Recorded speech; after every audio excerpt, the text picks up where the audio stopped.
મુસાફરો ભરેલી રિક્ષા પલટી ગઈ અને અચાનક બાઇક વચ્ચે આવતા અકસ્માત થયો હતો। રિક્ષાની અડફેટે બાઇક ચાલક ફંગોળાયો હતો।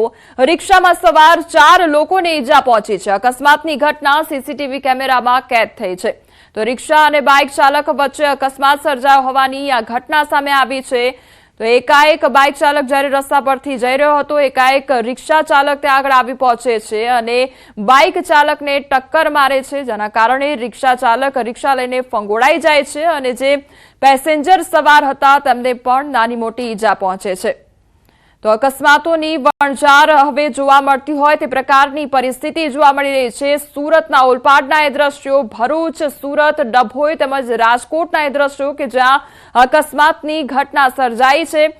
રાજકોટમાં એક તરફ અકસ્માતની ઘટના, ત્યારે ડભોઈમાં જે બાઇક ચાલક છે તે ખાડામાં ખાબક્યો હોવાની ઘટના બની હતી। બીજી તરફ ભરૂચની એ ઘટના કે જ્યાં ગાયો રસ્તા પર હતી અને તેના પર ટ્રેલર ફરી વળે છે તે પ્રકારની અકસ્માતની ઘટના સર્જાઈ। સુરતમાં બાઇક અને રિક્ષા ચાલક વચ્ચે અકસ્માત સર્જાયો હતો, ત્યારે ઓલપાડ સુરતમાં પણ અકસ્માત સર્જાયો અને રાજકોટમાં પણ બસ સાથે બુલેટ બાઇક અથડાયું હોવાની ઘટના સામે આવી હતી। એટલે અત્યારે અકસ્માતોની ઘટનામાં વધારો થઈ રહ્યો છે। બીજી તરફ તંત્રની બેદરકારી પણ આમાં સામે આવી છે। રાજકોટમાં અસામાજિક તત્વોનો આતંક જોવા મળી રહ્યો છે। મોરબી રોડ પર યુવાનો વચ્ચે મારામારીની ઘટના બની। નજીવી બાબતમાં બોલાચાલી બાદ 2 ગ્રુપ વચ્ચે મારામારી થઈ હતી। હાથમાં છરો લઈને એક યુવાનને બેફામ માર મારતા દ્રશ્યો સામે આવ્યા। પથ્થરો મારી રિક્ષાના કાચ તોડી પાડવામાં આવ્યા। બાઇક સળગાવવાનો પ્રયાસ પણ હાથ ધરવામાં આવ્યો। નજીવી બાબતમાં બોલાચાલી બાદ 2 ગ્રુપ સામસામે આવ્યા અને સમગ્ર ઘટનાના વિડીયો હાલ સોશિયલ મીડિયા પર વાયરલ થઈ રહ્યા છે। વિડીયોમાં એક યુવાન લોહી લુહાણ હાલતમાં જોવા મળી રહ્યો છે। જાહેરમાં રસ્તા પર બીભત્સ ગાળો ભાંડી બેફામ મારામારીના દ્રશ્યોથી કાયદો વ્યવસ્થાની સ્થિતિ સામે અનેક સવાલો ઉઠ્યા છે। તો 2 જૂથ વચ્ચે મારામારી થઈ હોવાની આ ઘટના સામે આવી છે અને રોડ પર જાહેરમાં મારામારી કરવામાં આવી, બીભત્સ શબ્દો બોલવામાં આવ્યા અને એકબીજા પર હુમલો કરવાની આ ઘટના સામે આવી છે। તે અંગેનો વિડીયો પણ વાયરલ થઈ રહ્યો છે। વિડીયોમાં એક શખ્સ લોહી લુહાણ હાલતમાં જોવા મળી રહ્યો છે અને એકબીજા પર હુમલો કરવામાં આવ્યો તે અંગેનો વિડીયો પણ વાયરલ થઈ રહ્યો છે। સંવાદદાતા અંકિત અમારી સાથે જોડાઈ ગયા છે। અંકિત, મારામારીની ઘટના જાણે અસામાજિક તત્વોને કોઈ હવે ડર નથી કે શું?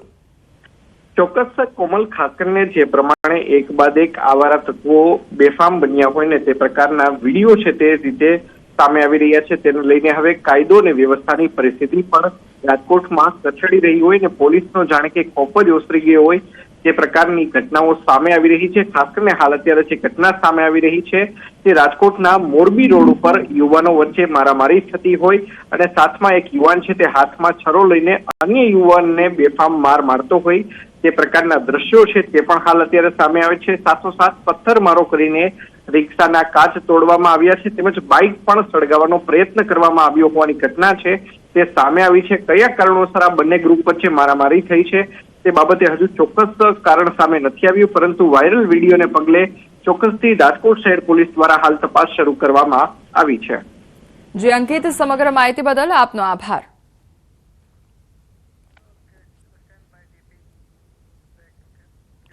₹10ની ફાટેલી નોટ બદલવા મામલે હુમલો કરી દેવામાં આવે છે। પંચમહાલના મોરવા હડફના સંત રોડ પર દુકાનદાર સાથે મારામારીનો બનાવ બન્યો છે।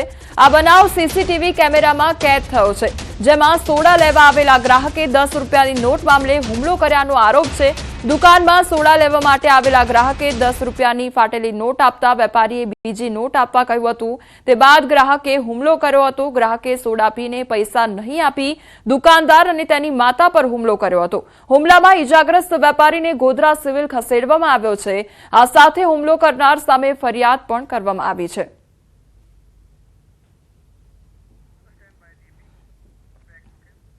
સુરતના ડિંડોલી વિસ્તારમાં અસામાજિક તત્વોનો આતંક જોવા મળ્યો છે। કેટલાક માથાભારે તત્વોએ પતિ પત્ની પર હુમલો કર્યો। હુમલામાં પરિણીતાના માથાના ભાગે ઈજા પહોંચી સિવિલમાં દાખલ કરાઈ। એકવાર સમાધાન કરી લીધા બાદ પણ ફરી માથાભારે ઈસમો હુમલો કર્યાનો આક્ષેપ કરવામાં આવી રહ્યો છે। પરિણીતાએ આ મામલે ડિંડોલી પોલીસ મથકમાં ફરિયાદ પણ નોંધાવી. પરણિતાના પરિવારમાં પતિ અને 3 નાના બાળકો છે. પરણિતાએ પોતાની અને પોતાના પરિવારની સલામતી માટે પોલીસની મદદ માંગી છે. તો હુમલાનો વિડીયો સોશિયલ મીડિયામાં વાયરલ થઈ રહ્યો છે. વિદ્યાર્થીઓ વચ્ચે જાહેરમાં મારામારી થઈ છે. વાપીના સેલવાસ ટોકર ખાડા બહાર મારામારીની ઘટના બની અને જાહેરમાં વિદ્યાર્થીઓ વચ્ચે મારામારીથી દોડધામ થઈ ગઈ હતી. આ અગાઉ પણ અનેક વખત આ સ્કૂલની બહાર મારામારી થઈ હતી. કચ્છમાં ખાનગી બસ અને ટ્રક વચ્ચે અકસ્માત સર્જાયો અને અકસ્માતમાં 7 લોકોના મોતની આશંકા સેવાઈ રહી છે.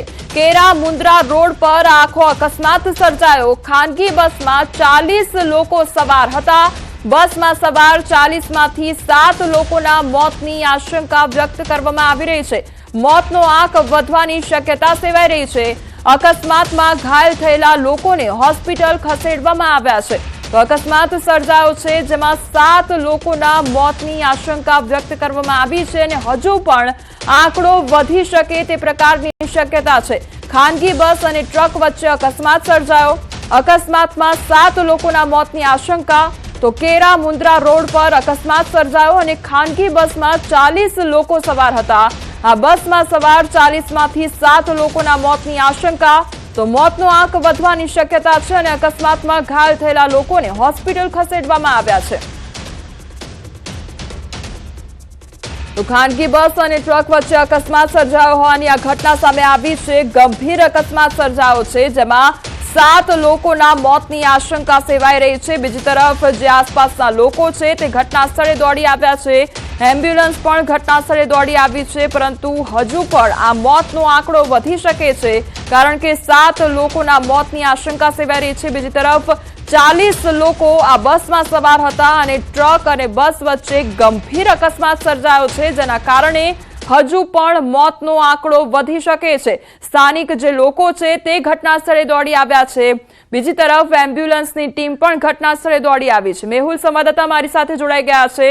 મેહુલ, આ ગંભીર અકસ્માત, 40 લોકો સવાર હતા, 7 લોકોના મોતની આશંકા, કયા પ્રકારની પરિસ્થિતિ, આખરે કેવી રીતે અકસ્માત સર્જાયો હતો?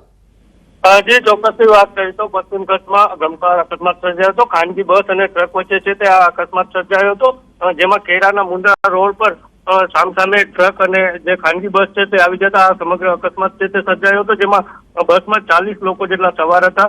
40 લોકોમાંથી અંદાજિત 7 લોકોના મોત થયા હોવાની આશંકા છે તે હાલ સેવાઈ ગઈ છે. તો અન્ય પણ મોતનો આંક વધવાની શક્યતા છે તે હાલ જોવામાં આવી રહી છે. તો એમ્બ્યુલન્સ દ્વારા જે ઘાયલ લોકો હતા તેઓને ભુજની જીકે જનરલ હોસ્પિટલમાં ખસેડવામાં આવ્યા છે અને પોલીસ તેમજ સમગ્ર સ્ટાફ છે તે હાલ ઘટના સ્થળે પહોંચી આવ્યો છે. જી મેહુલ, અત્યારે ઘટના સ્થળે કોણ કોણ હાજર છે? આ સાથે બચાવની કામગીરી કયા પ્રકારે કરવામાં આવી રહી છે અને કયા સમયગાળા દરમિયાન આ અકસ્માત સર્જાયો હતો? જી ચોક્કસથી વાત કરી તો 1 થી 1.5 કલાક પહેલા આ અકસ્માત છે તે સમગ્ર સર્જાયો હતો, જેમાં ખાનગી બસ અને ટ્રક સામસામે આવી જતા ગમખ્વાર અકસ્માત છે તે સર્જાયો હતો. જેમાં અકસ્માત બાદ જે તે બચાવની કામગીરી શરૂ કરવામાં આવી હતી. જે 108 એમ્બ્યુલન્સ છે તેના દ્વારા મદદ લેવામાં આવી હતી. સમગ્ર પોલીસ સ્ટાફ છે તે પણ ઘટના સ્થળે પહોંચી આવ્યો હતો અને હાલ છે તે જે ઘાયલ લોકો છે તેને સારવાર માટે પ્રથમ સારવાર મળે તે માટે કામગીરી કરવામાં આવી રહી છે. જી મેહુલ, આ બસમાં 40 લોકો સવાર હતા અને 7 લોકોના મોતની આશંકા વ્યક્ત કરવામાં આવી રહી છે, પરંતુ અન્ય લોકોની હાલત અત્યારે કયા પ્રકારની છે, તેમની શું પરિસ્થિતિ છે? જે રીતે વાત કરવામાં આવે તસવીરો જે રીતે સામે આવી હતી જેનામાં અન્ય લોકો પણ ખૂબ જ ઘાયલ હાલતમાં હતા અને સમગ્ર જે ઘાયલ હાલતમાં લોકો હતા તેમને ભુજની જે સરકારી હોસ્પિટલ છે જીકે જનરલ તેમાં ખસેડવામાં આવી રહ્યા છે. તેમજ પોલીસ સ્ટાફ તેમજ જે બચાવ રાહતની કામગીરી માટે પણ અન્ય સ્ટાફ છે તે ઘટના સ્થળે પહોંચી ગયો છે અને હાલ છે તે બચાવની કામગીરી કરવામાં આવી રહી છે. બીજું મેહુલ, અહીંયા સવાલ એ પણ થઈ રહ્યો છે કે આખરે કોની બેદરકારીના કારણે અકસ્માત સર્જાયો હતો? ત્યાં ઘટના પર કોઈ લોકો હાજર હતા, તેમની પાસેથી કોઈ અપડેટ મળી રહ્યું છે કે આખરે કેવી રીતે આ અકસ્માત સર્જાયો? જી ચોક્કસથી હાલ તો એ રીતનું કોઈ પણ અપડેટ આપણે નથી આવ્યું, પરંતુ સામસામે જે બસ છે ખાનગી બસ છે અને ટ્રક છે તે સામસામે આવી જતા ભયાનક અકસ્માત છે તે થયો હતો. પરંતુ હાલ જે રીતે જે ઘાયલો હતા પ્રથમ પ્રાયોરિટી એને આપવામાં આવી છે કે ઘાયલોને તાત્કાલિક હોસ્પિટલ છે તે ખસેડવામાં આવે અને ત્યારબાદ પોલીસ છે તે ઘટના સ્થળે પહોંચી અને પંચનામું સમગ્ર કરશે. મેહુલ, સ્થાનિક તંત્ર તરફથી કોઈ મદદ મળી રહી છે? ત્યાં આગળ કોઈ મોટું વ્યક્તિ હાજર છે? કારણ કે આ ગંભીર અકસ્માત સર્જાયો છે અને કદાચ મોતનો આંકડો હજુ પણ વધી શકે છે તેવી આશંકા છે.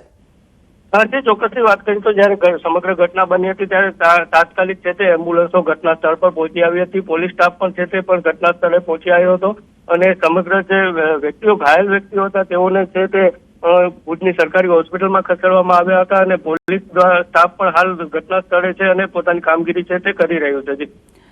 મેહુલ, આ ખાનગી બસનો અકસ્માત સર્જાયો છે જેમાં 40 લોકો સવાર હતા. આ બસ કઈ બાજુ જઈ રહી હતી અથવા તો ક્યાં આ લોકો જઈ રહ્યા હતા તેને લઈને કોઈ અપડેટ છે? જી, જે રીતે સ્થાનિકોનું જણાવવું છે કે જે બસ છે તે મુંદ્રા તરફથી આવી રહી હતી અને જે ટ્રક છે તે ભુજ તરફથી જઈ રહ્યા હતા. બસ ભુજ આવી રહી હતી અને સામે આવી જતા આ અકસ્માત સર્જાયો તેવું પ્રાથમિક દ્રષ્ટિએ છે તે હાલ સામે આવી રહ્યું છે. મેહુલ, બસના ચાલક અને ટ્રકના ચાલકની અત્યારે કયા પ્રકારની પરિસ્થિતિ છે તેને લઈને કોઈ અપડેટ મળી રહ્યું છે? હજી ચોક્કસથી વાત કરી તો ઘટના છે તે હમણાં 1 થી 1.5 કલાક પહેલા જ ઘટના બની છે ત્યારે હાલ શું પરિસ્થિતિ છે ડ્રાઈવરોને તે જાણી શકાયું નથી, પરંતુ જે ઘાયલો છે તેઓને તાત્કાલિક છે તે સારવાર માટે ખસેડવામાં આવ્યા છે અને પોલીસ સ્ટાફ ને તમામ જે સ્ટાફ છે તેઓ હાલ કામગીરી કરી રહ્યા છે. મેહુલ, સમગ્ર માહિતી બદલ આપનો આભાર. તો ગંભીર અકસ્માતની આ ઘટના સામે આવી છે જેમાં 7 લોકોની મોતની આશંકા સેવાઈ રહી છે. બીજી તરફ 40 લોકો આ ખાનગી બસમાં સવાર હતા પરંતુ હજુ પણ આ મોતનો આંકડો વધી શકે છે.